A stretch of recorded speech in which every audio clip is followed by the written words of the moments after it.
Honor y gloria a su nombre.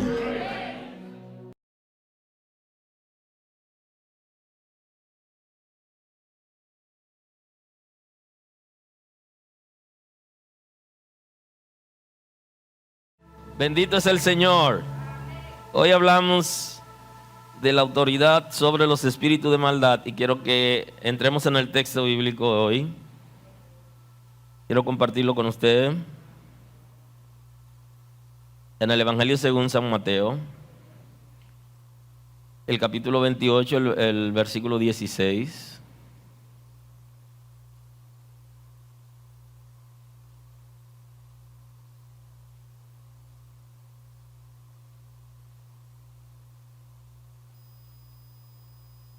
Dice el texto en el nombre de Jesús. Pero los 11 discípulos se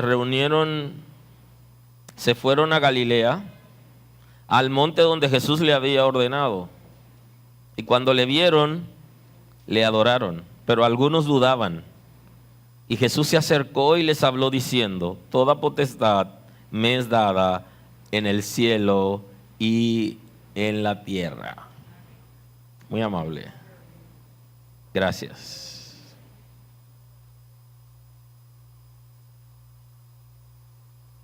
Ya saben que hemos venido conversando con ustedes acerca de la autoridad del nombre de Cristo y que la autoridad del nombre de Cristo viene dada a partir de la resurrección. Él siempre ha tenido autoridad, siempre ha sido Dios. Él es Dios con nosotros. Has estado ahí permanentemente con todo su ser en todo lugar. Sin embargo, Él tiene una autoridad por creación y una autoridad por redención. Y entonces nosotros hablamos de la autoridad por redención que está sobre el nombre de Cristo. Antes se utilizaba el nombre de Jehová como autoridad para hacer cualquier cosa y ejercer dominio. A partir de la resurrección de Cristo se utiliza el nombre de Jesús, que es la autoridad para hacer todo lo que vamos a hacer que sea correcto, y para Él debemos hacerlo en su nombre. Y hemos estado hablando acerca de la autoridad delegada, porque el Señor ha delegado autoridad sobre la iglesia, sobre nosotros, para que podamos ejercer dominio sobre todo el mundo. Pero también nos ha dado autoridad, y eso hablamos hoy, de los espíritus de maldad. Y esto es interesante. Ya hemos dicho que la autoridad es la facultad o derecho de mandar a personas que están subordinadas. Y es interesante porque a partir de la resurrección de Cristo y la potestad que ha sido delegada sobre la iglesia, están subordinados los espíritus de maldad a los creyentes. Claro, esto es condicional, porque no siempre los creyentes están en autoridad, porque no están sujetos a autoridad. Y para ejercer autoridad sobre los espíritus de maldad hay que estar sujeto a autoridad. Y hablo sujeto a la autoridad del nombre de Cristo y a la autoridad de Cristo. De manera que esos espíritus están subordinados a la iglesia. O sea que tenemos autoridad sobre ellos. Hay 3 elementos interesantes ligados a la autoridad que tienen que ver con poder, responsabilidad y obligación, que requiere para nosotros poder ejercer la autoridad delegada. El poder nos da la investidura para ejercer dominio. Tenemos una investidura y hay alguien que nos ha investido, que es nuestro Señor y Salvador. Nos ha dado autoridad por medio de la investidura como hijos de Dios. Y por eso podemos ejercer y someter los espíritus de maldad.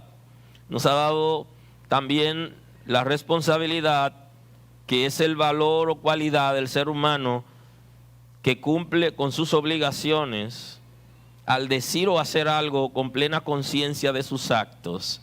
O sea, nosotros, para poder ejercer autoridad, tenemos que ser responsables de nuestros actos, de lo que nosotros hacemos, de la vida que llevamos.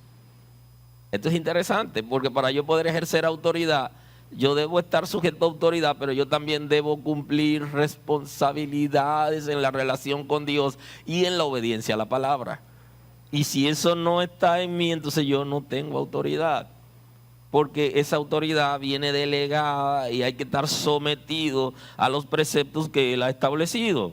Y hablamos de las obligaciones, que son exigencias establecidas, tienen que ver con la moral, la ley o la autoridad. Nosotros estamos llamados a vivir los principios para poder ejercer autoridad. Y no es solo porque tenemos que hacerlo, sino que esos espíritus saben quién está en autoridad y quién no lo está. Bendito es el nombre del Señor. Porque el que está en autoridad sobre ellos es el que está en obediencia a la autoridad máxima, que es nuestro Señor y nuestro Salvador. Y hay una manera de explicar ese concepto, y está expresado en el Evangelio según San Mateo capítulo 8, en el versículo 5, nos explica justamente cómo se ejerce la autoridad delegada sobre los espíritus de maldad, cómo funciona. Aquí lo explica.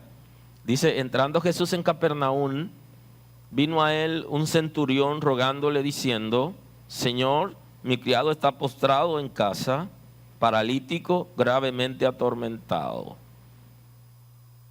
Al leer el texto bíblico y encontrar un centurión, un soldado romano que dirige un batallón, especie de capitán, nos da a nosotros a entender que quien está haciendo la solicitud es un gentil, no es un hebreo. Esto es interesante, que una persona no descendiente de Israel, sino gentil, se acerque a Cristo para hacer una solicitud en medio de una crisis que estaba pasando. Respondiendo el centurión, dijo: Señor,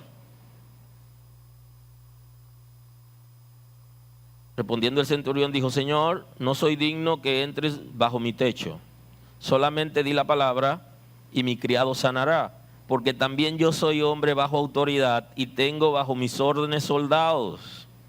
Y digo a este: va, y al otro: ven, y viene, y a mi siervo: a esto, y lo hace. Muy interesante. El texto aquí nos está explicando cómo funciona la autoridad delegada.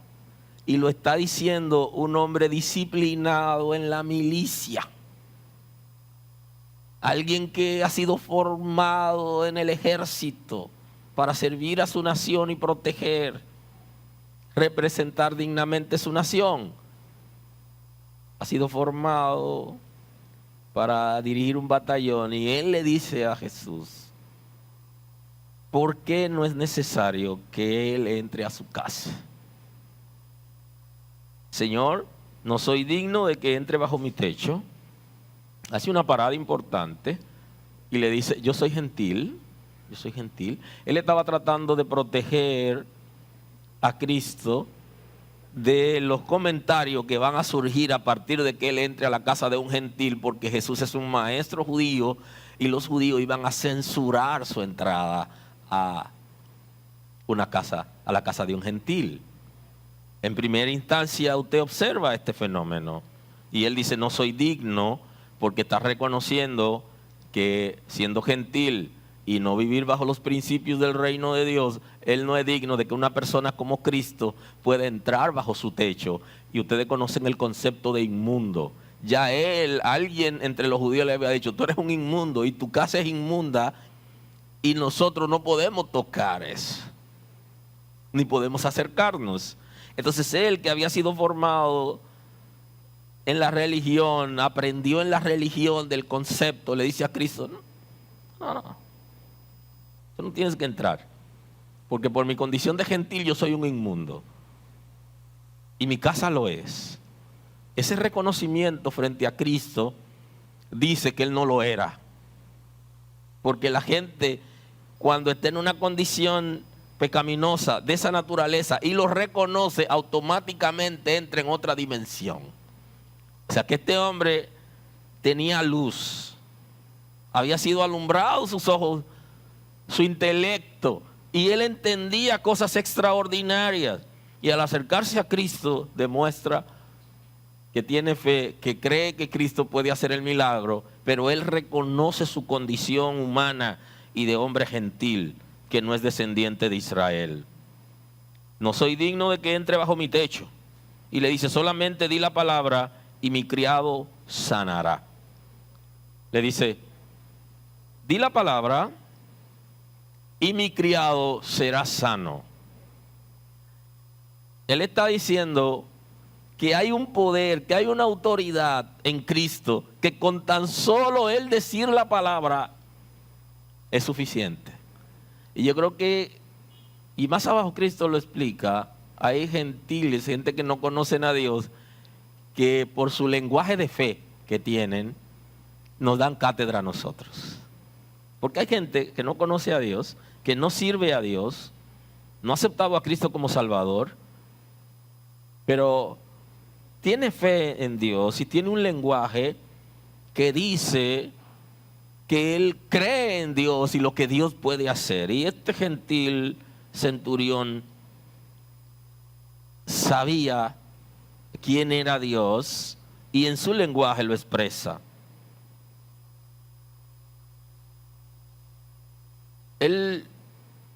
Su criado tenía una condición y era una condición de parálisis y de tormento. Y no era solo una enfermedad, sino que también estaba atormentado. Y ese concepto de atormentar se da por espíritu de maldad. O sea que él tenía dos condiciones. Y él le dice, di la palabra y mi criado sanará. Él se levantará. Y entonces le explica por qué él cree, o mejor dicho, por qué él sabe, como hombre entrenado en la milicia, que no era necesario que Cristo esté presente para que el milagro ocurra. Y aquí es que voy con la autoridad delegada. Porque también yo soy hombre bajo autoridad y tengo bajo mis órdenes soldados. Entonces él dice, yo estoy en autoridad y bajo autoridad. Porque lo que hacía que ese soldado, centurión romano, ejerza autoridad sobre los soldados, él tenía que estar sometido a las normas del Imperio Romano. Si él no estaba sometido a las normas del Imperio Romano, lo que él hacía le traía problemas porque él estaba representando el gobierno romano. Y es el concepto cuando alguien es embajador y usted oye todos los rangos que le ponen, una investidura, embajador plenipotenciario, está representando una nación y todo lo que firma no lo firma a título personal, sino lo firma como si él fuera el presidente de la República Dominicana en esa nación, porque él representa. Por eso el Poder Ejecutivo tiene autoridad para nombrarlo. Representa a esa nación. Así el centurión estaba agregado militar. Y todo lo que él hacía allí era en representación de Roma. Entonces él le dice, yo estoy bajo autoridad y tengo autoridad. Yo estoy sometido a las normas de mi país y por eso yo puedo ejercer. Y cuando doy órdenes, la gente que están subordinados a mí lo hacen. Muy interesante la explicación de la autoridad delegada que trae el centurión. Y digo a este ve y va, y al otro ven y viene, y a mi siervo a esto y lo hace. Y le dice, y yo doy órdenes y a todo el que mando le ordeno que haga algo, va y lo hace, porque yo soy autoridad sobre ellos. Y entonces lo que está diciendo es, tú tienes autoridad y no necesitas estar presente en mi casa porque están subordinados a ti. Le está diciendo, las enfermedades y los espíritus que están atormentando mi criado están subordinados a ti. Porque tú tienes autoridad. Y si tú das la orden, va a ocurrir el milagro de sanidad y de liberación, porque están sujetos a ti. Y entonces cuando hablamos de la autoridad delegada es así: Cristo la recibe del Padre y la imparte sobre los creyentes. Y Cristo demostró por medio de la obediencia que es hijo de Dios, dice el texto en hebreo. Que por medio de la obediencia demostró que es hijo de Dios. Si nosotros somos obedientes, entonces nosotros podemos ejercer autoridad sobre los espíritus de maldad, que es el tema que nos concierne hoy. Y lo explica bien claro el centurión. Dice: al oír esto, Jesús se maravilló. Jesús se maravilló de la explicación que dio el centurión, porque el centurión estaba en la verdad, y así funciona en el mundo físico y así funciona en el mundo espiritual. Y se dice: wow, extraordinario. Eso es así como tú lo estás planteando. Porque él reconoció que Jesús es Dios, que es Salvador y que hay una investidura sobre él. Y que todo está bajo su control y su dominio. Porque él a la vez está sujeto al Padre. Y dijo a los que le seguían, oiga lo que le dice a los discípulos: de cierto os digo que ni aún en Israel he hallado tanta fe. Le dice, ni siquiera entre ustedes, le dice a los discípulos, he encontrado tanta fe. Y tiene que mencionar Israel. Y esto yo sé que muchos están en desacuerdo conmigo, porque nosotros creemos que todo está en la iglesia. Y Dios es universal, y hay gente que no han recibido a Cristo como Salvador, pero tienen de alguna manera fe y comportamiento, y tienen un lenguaje que supera lo de nosotros.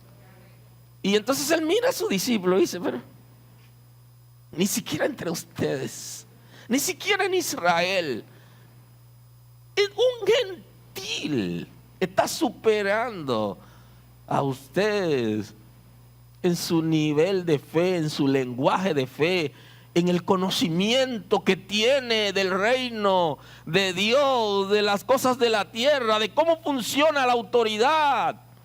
Dice que se maravilló. ¿Y quién era? Jesús, el que todo lo conocía y todo lo sabía. Este hombre estaba dando cátedra. Y por eso Jesús se vira, observa a sus discípulos y reconoce este hombre. Y ese dato es interesante, porque nosotros también tenemos que reconocer lo bueno de la gente, aunque no sean creyentes. Jesús nos enseñó eso. Porque no todo está perdido. Entonces así funciona la autoridad delegada. Y como hoy hablamos de la autoridad sobre los espíritus de maldad, es importante que nosotros nos demos cuenta que esa autoridad sobre los espíritus de maldad es con relación a ti. Es primera instancia con relación a ti. Tenemos que circunscribirnos en el texto sagrado.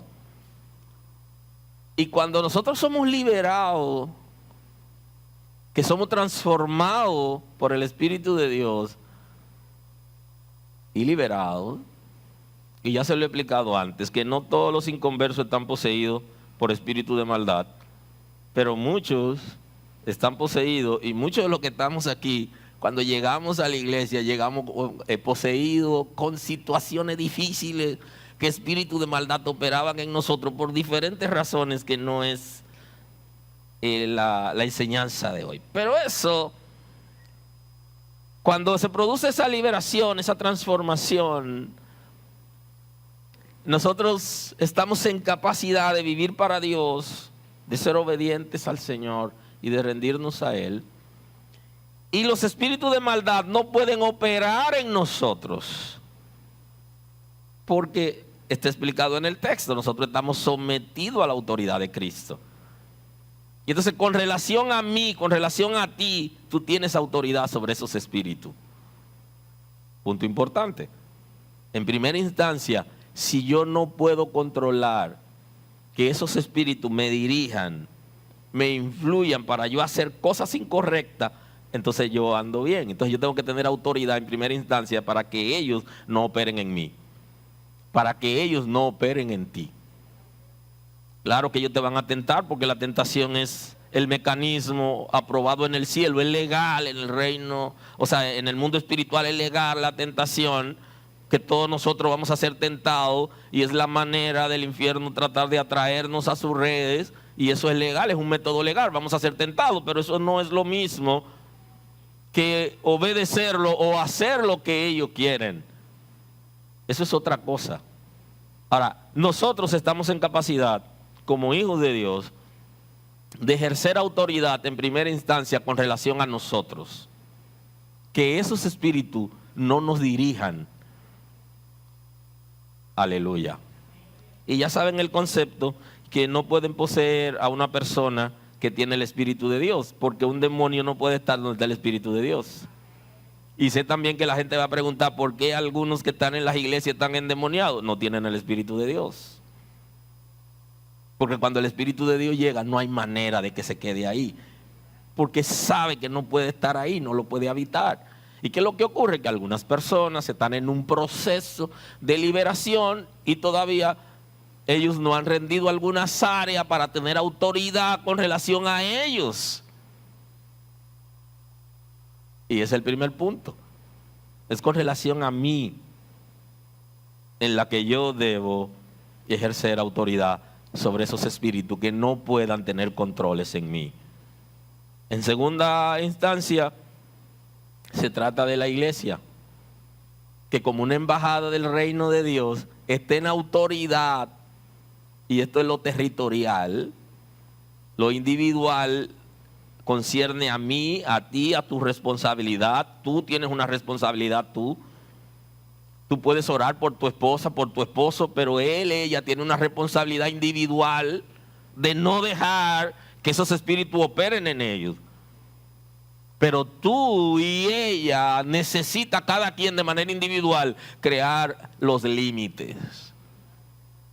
Tú puedes orar por tus hijos, puedes guiar tus hijos al conocimiento de Dios, pero ellos tienen una responsabilidad de crearle límites al enemigo y no dejarlo operar en ellos. Nosotros podemos ser vigilantes del comportamiento de nuestros hijos, podemos orar por ellos, podemos cubrirlo, guiarlo, pero ellos tienen una responsabilidad, y es mantener a raya los espíritus del mal con relación a ellos. Porque es individual. Usted tiene que crear la barrera y no dejar que operen en usted. Y esa autoridad delegada en primera instancia es usted sobre ellos para que no operen en usted. ¿Qué ocurre en la iglesia? Que la iglesia, como embajada del reino de Dios, también tiene una autoridad sobre los espíritus de maldad en términos macro, es más amplio. Hay un territorio que ha sido declarado en una comunidad de creyentes como un territorio de Dios, y entonces como iglesia nosotros ejercemos autoridad, y los espíritus muchas veces lo que hace es que se aquietan cuando están entre la iglesia, porque saben que no pueden operar abiertamente. Ocasiones no, en ocasiones operan abiertamente y de alguna manera Dios lo permite y se producen distracciones importantes en la iglesia, y esas manifestaciones hacen también que los creyentes conozcan a Dios y todo eso y puedan aprender a ejercer autoridad. Pero en primera instancia, cada quien tiene que establecerle límite a los espíritus de maldad con relación a usted de manera individual. Si usted no le establece límites con relación a usted, entonces estás en problema. Como iglesia, nosotros nos enfocamos más en las otras gente que en nosotros mismos. Y aquí, para poder ejercer dominio sobre los espíritus de maldad, tiene que comenzar con nosotros. Número uno, que nosotros estemos en autoridad, estemos en obediencia a la palabra de Dios, a los principios que el Señor ha establecido. Y número dos, que nosotros le establezcamos límites para que no influyan en nuestras vidas y que nosotros no terminemos haciendo lo que ellos quieren que nosotros hagamos. Tengo que ponerle un stop. Tercero, yo tengo que descubrir cuándo yo estoy siendo tentado y cuando el enemigo está intentando atraerme a sus redes, para yo saber cómo lo voy a enfrentar. Si yo no puedo establecerle límite a los espíritus de maldad con relación a mí, entonces no estoy en autoridad para asistir a otra gente. Es lo primero. Para yo poder asistir a alguien que está en situación, yo necesito que esté controlado con relación a mí. Por eso, en primera instancia, cada uno de nosotros debe comenzar a ejercer autoridad, la que le ha sido delegada a usted de manera individual, para mantener a raya esos espíritus que no puedan operar en usted y que usted pueda, con ese concepto que nosotros los creyentes utilizamos como te reprendo en el nombre de Jesús. Y aprendí en el conocimiento de Dios, en la Escritura y en el tiempo que estoy perseverando, que antes de reprender yo debo saber a quién estoy reprendiendo y en qué área y que está influyendo ese espíritu. Y entonces, además de reprenderlo, yo debo trabajar esas áreas en las que están influyendo, en qué área está influenciando, para yo poder no solo reprenderlo, sino tener control o dominio y saber hacia dónde, qué área es la vulnerable para levantar vallado. Porque una de nuestras debilidades es que lo reprendemos y él vuelve. Y volvemos y lo reprendemos y vuelve. Y usted ve que hay gente que se pasan en la casa reprendiendo y reprendiendo y reprendiendo. Y ahí siempre hay un lío. Ajá. Vamos a buscar por dónde que está entrando. Vamos a buscar por dónde es. Y cuando usted descubra por dónde que está entrando, entonces usted lo que hace es que tape esa brecha. Eso se puede traducir en el mundo físico de la siguiente manera. Un espíritu de robo, usted lo puede alejar con una alarma o con un buen candado. Y tú dices, pero sí, porque es que si usted deja la puerta abierta y la deja siempre abierta, el ladrón va a entrar. En términos espirituales ocurre eso, que hay áreas de nuestra vida donde nosotros le abrimos puertas al enemigo.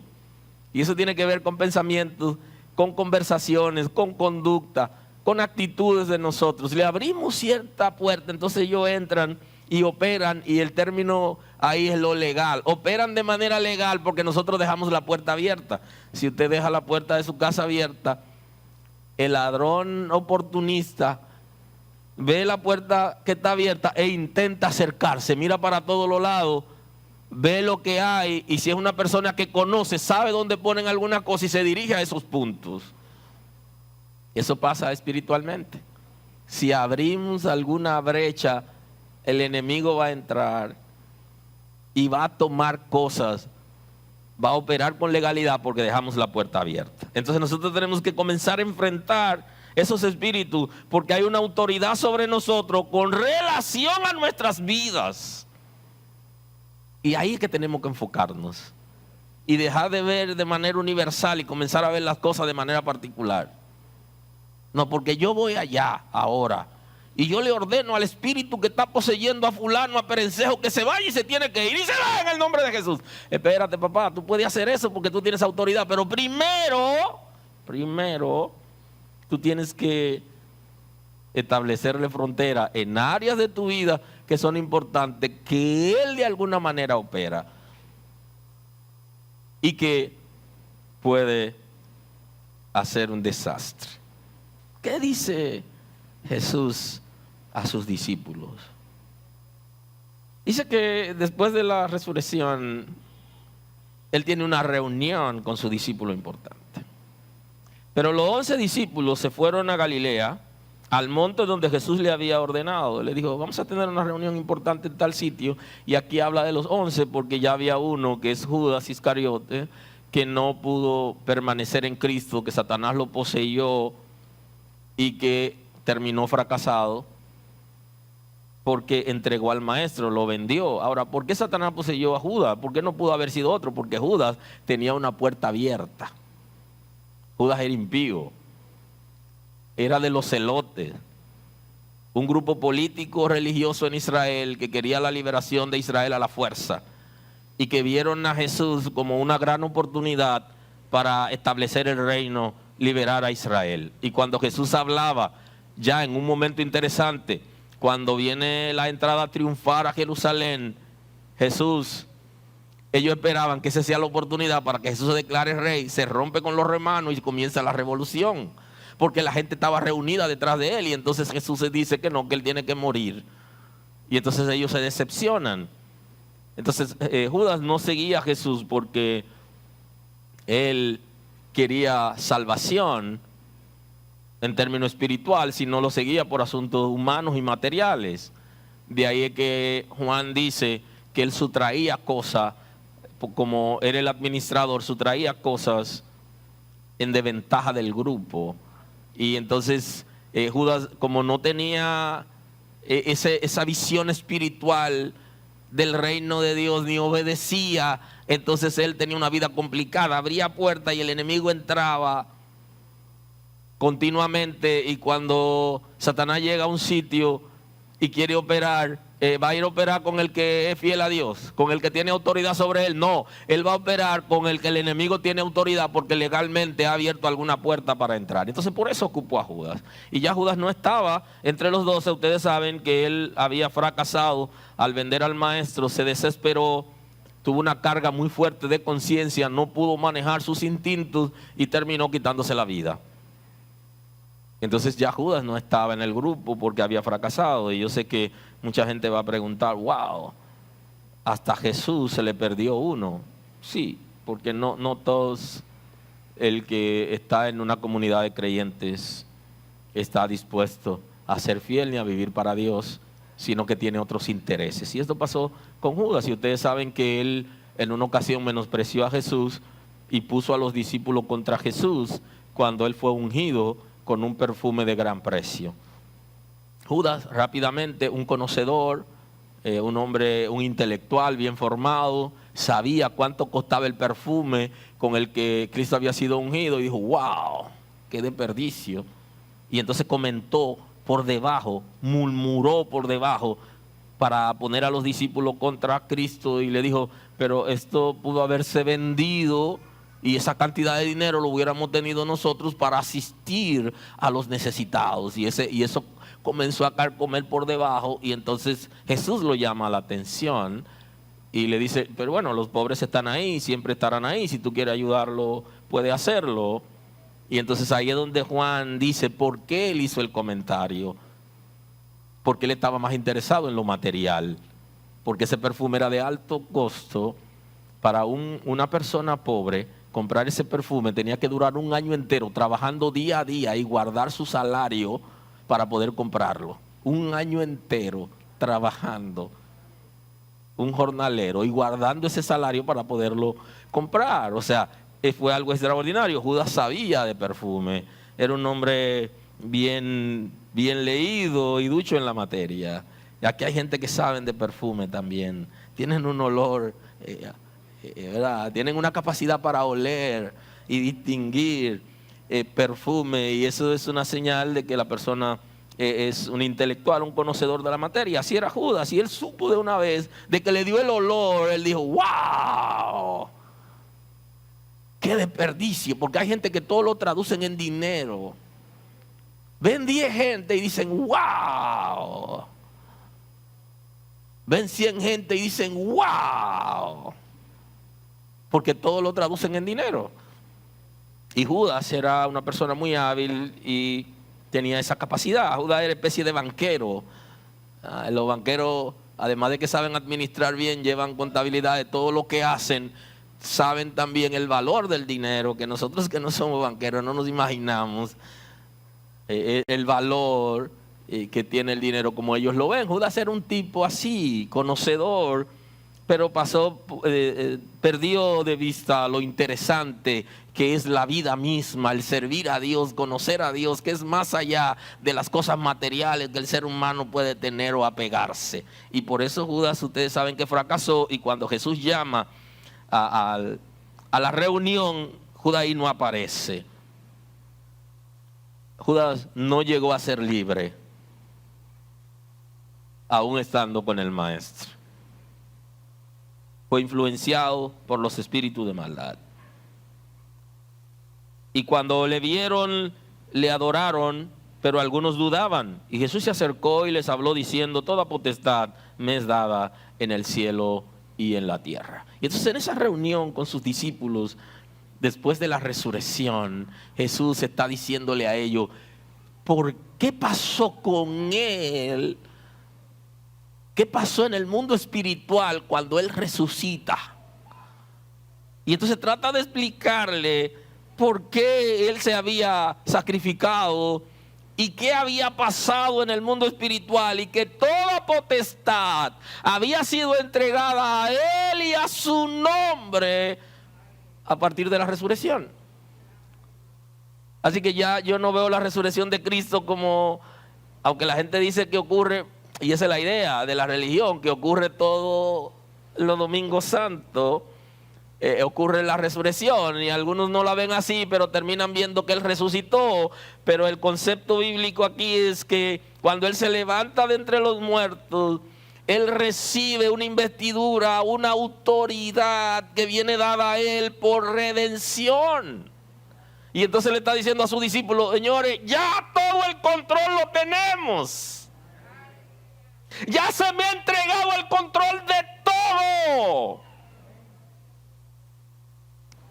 Por eso Él entonces le dice a sus discípulos aquí en Marcos 16, Él le dice algo interesante. Me han dado a mí el control de todo, o sea, el amigo de ustedes, el maestro, ya ahora ya no es como antes, le dice. Y toda potestad, todo dominio, todo poder, todo control, ya lo tengo, lo he recibido del Padre. En ese proceso de transformación, mientras algunos estaban dudando si era Cristo, si no era, si había resucitado, y qué pasó, si fue con el mismo cuerpo, si fue diferente. Y Él tiene que decirle: mira, mete tu mano aquí, Tomás, entra tu mano, tus dedos aquí, y entra tu mano aquí en el costado. Y entonces Tomás se arrodilla, cree, mientras ellos están con esa confusión.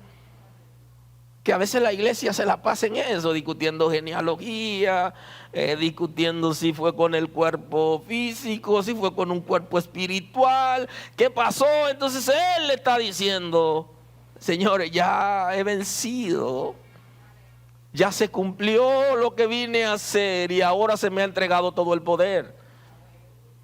Ni se imaginan ustedes algunos discípulos quizá pensando: wow, lo van a hacer rey ya, y ahora sí que ya no lo pueden matar porque resucitó. Pero no había llegado el momento todavía, y no ha llegado, y ya disfrutaremos del reino mesiánico, reino milenial, porque no ha llegado el momento. Entonces, pero ahí hablando con sus discípulos, cada evangelista trae un enfoque diferente. Finalmente se apareció a los 11 mismos, estando ellos sentados a la mesa, y les reprochó su incredulidad y dureza de corazón, porque no habían creído a los que le habían visto resucitado. Y le dijo: id por todo el mundo y predicad el evangelio a toda criatura. El que creyere y fuere bautizado será salvo, mas el que no creyere será condenado. Y entonces vayan aquí conmigo: y estas señales seguirán a los que creen. En mi nombre echarán fuera demonios. Dato importante. O sea, le está diciendo: todo espíritu de maldad, con el rango que tuviere, como a mí se me ha dado toda potestad, ustedes están recibiendo autoridad para ejercerla sobre esos espíritus, para tener control sobre los espíritus de maldad, para echarlo fuera. Y echar fuera es sacar de y alejar. Lo que pasa es que siempre nos enfocamos en echarlo fuera de la vida de la gente, y no hemos entendido que el primer paso no es echar los demonios fuera de la vida de la gente, sino crear los límites de esos espíritus para que no accedan a nosotros. Cerrar puertas importantes para que no puedan entrar bajo ninguna circunstancia y no puedan operar en nosotros. Para que lo echen fuera, primero de nosotros y luego de la gente que están alrededor de nosotros. Y fíjense que antes de la resurrección de Cristo, ¿cómo era que funcionaba? Y está explicado en Judas capítulo 1. Ustedes saben que Judas tiene un capítulo, en el versículo 9 se expresa cómo funcionaba. Dice: pero cuando el arcángel Miguel contendía con el diablo, disputando por el cuerpo de Moisés, no se atrevió a proferir juicio de maldición contra él, sino que le dijo: el Señor te reprenda. O sea, ¿quiénes estaban autorizados antes de la resurrección de Cristo para mantener a raya, para reprender y echar fuera los espíritus de maldad? Los ángeles, incluyendo los de alto rango. Eso era lo que tenían potestad. Y está expresado, y usted lo busca en Daniel. Una gran batalla que Daniel describe que ocurrió en los aires, una batalla espiritual para poder un ángel llegar hasta donde estaba Daniel para llevarle el mensaje de una petición que Daniel estaba haciendo, porque ya era necesario que el pueblo retornara a su tierra porque se había cumplido el tiempo. Y ellos orando no habían tenido respuesta, y describe que hubo una tremenda guerra en los aires, porque ese era un trabajo de los ángeles. Pero a partir de la resurrección de Cristo, que toda potestad le es entregada a Él, entonces la iglesia, los creyentes, recibimos esa autoridad, que ya no solamente son los seres creados que están sirviendo en el cielo los que tienen autoridad, sino que también en la tierra al que cree en Cristo se le ha dado toda autoridad sobre esos espíritus. Y hay una expresión antes de la crucifixión de Cristo, hay una gran expresión que es muy interesante. Dice que hubo una persona que se acercó al Señor porque había una situación entre sus discípulos y un hijo que intentaron liberar y no lo pudieron lograr. Y entonces ahí Jesús lo llama la atención porque ellos no pudieron liberar a la persona. Y de alguna manera los discípulos tenían autoridad, pero ellos no lo sabían. Y a veces cuando nosotros tenemos autoridad, pero no lo sabemos, entonces entramos en ignorancia. Y aquí nosotros tenemos que manejar la información, saber la autoridad que nosotros tenemos, qué explica la Escritura y cómo ejercer esa autoridad. No es solo para asistir a la gente que tiene situaciones, sino para mantener esos espíritus lejos de nosotros. Comparto un texto con ustedes en el Evangelio según San Lucas, en el capítulo 9. Al día siguiente, cuando descendieron del monte, una gran multitud salió al encuentro, y aquí un hombre de la multitud clamó diciendo: Maestro, te ruego que veas a mi hijo, pues es el único que tengo. Sucede que un espíritu le toma y de repente da voces y sacude con violencia, y le hace echar espuma y estropeándole. A duras penas se aparta de él. Y rogué a tus discípulos que le echasen fuera y no pudieron. Respondiendo Jesús dijo: Oh generación incrédula y perversa, ¿hasta cuándo he de estar con vosotros y os es de soportar? Traer acá a tu hijo. Y mientras se acercaba el muchacho, el demonio le derribó y le sacudió con violencia. Pero Jesús reprendió al espíritu inmundo y sanó al muchacho y se lo devolvió a su padre.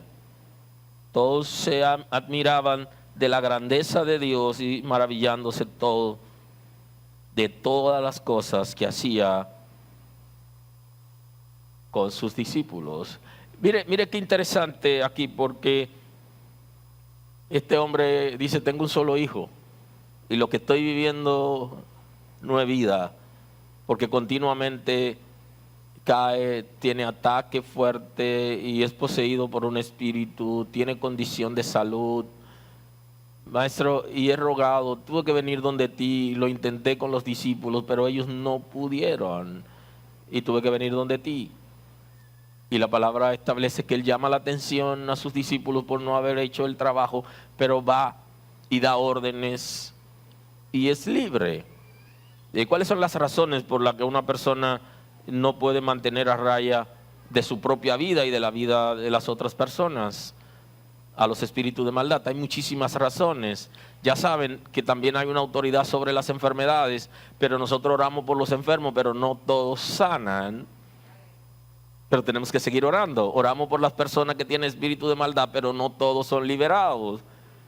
Ocasionalmente ocurre una aparente liberación y es momentánea, porque la persona muchas veces por quien se está orando no responde a los intereses de Dios y los espíritus están operando con legalidad. Y lo que hace es que se aquietan mientras oramos, pero cuando dejamos de orar, los espíritus vuelven de nuevo a la persona porque esa persona no está viviendo para Dios. Y por eso al principio le decía que en primera instancia nosotros tenemos que resolver la situación espiritual, estableciendo límites y fronteras a los espíritus de maldad para que no nos influencien para nosotros vivir como ellos quieren. Eso es lo primero, porque la gente se cansaría de orar por nosotros y oraría y no se ven los resultados espirituales, porque yo necesito una responsabilidad, yo necesito operar de manera correcta y tener la autoridad que tengo sobre ellos, ejercerla para que pueda mantenerse alejado. Porque justamente cuando el Espíritu de Dios está en nosotros, no hay manera de que ningún espíritu de maldad pueda operar en nosotros. Si somos capaces de obedecer la palabra de Dios y de vivir para Dios, entonces todo espíritu se va a sujetar. ¿En el nombre de quién? En el nombre de Jesús, que es el nombre sobre todo nombre, que tiene autoridad. Y por eso Él dice, toda potestad me es dada a partir de la resurrección. Bendito es el nombre de Dios. Voy a tener la segunda parte la próxima vez que nos encontremos, así que quiero concluir en esta mañana. Para nosotros ser efectivos contra los espíritus de maldad, nosotros tenemos que hacer un análisis, tenemos que hacer un estudio personal, individual, a la luz de la Escritura.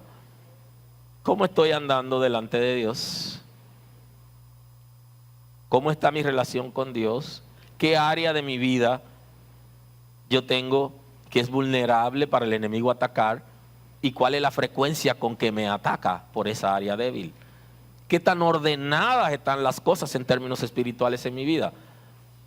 Y eso va a determinar la efectividad en enfrentar a los espíritus de maldad. La mayoría de veces nos hemos enfocado en las otras personas. Necesitamos primero enfocarnos en nosotros y luego podremos asistir a otro. Y creo que se lo expliqué una vez con el famoso cinturón que se abrochan en el avión y el salvavidas y todo eso, que la azafata dice, primero póngase usted su salvavidas y después asiste a los otros. Porque si usted no se lo pone, usted no va a poder asistir a otro. Tenemos nosotros que estar en orden para poder asistir a otras personas. Segundo, necesitamos estar bajo autoridad, bajo la autoridad de Cristo para poder ejercer autoridad sobre los espíritus de maldad. Y esa es una buena pregunta. ¿Es Cristo mi autoridad? ¿Es Cristo tu autoridad? ¿Está viviendo bajo el señorío de Cristo? ¿Todas nuestras áreas están rendidas a Cristo? ¿Tiene Cristo el control de todo? ¿Estamos en obediencia? Entonces eso nos da autoridad. Porque es delegada, no está en mí porque sí, sino que yo tengo que tener dignidad en la investidura para poder representar esa autoridad. Porque la potestad no fue a mí que me la dieron, fue a Él. Y para yo poderla recibir de Él, tengo que estar en condiciones para poder hacerlo. La obediencia, la sumisión y el señorío de Cristo nos darán autoridad sobre todo espíritu de maldad, para mantenerlo a raya con relación a nosotros y para poder asistir a otras personas que están en situaciones difíciles. Así que la paz del Señor nos guíe siempre, y no olvide que sobre usted hay una investidura extraordinaria por la autoridad delegada, que ningún espíritu de maldad tiene poder sobre usted, sino que usted tiene poder sobre ellos.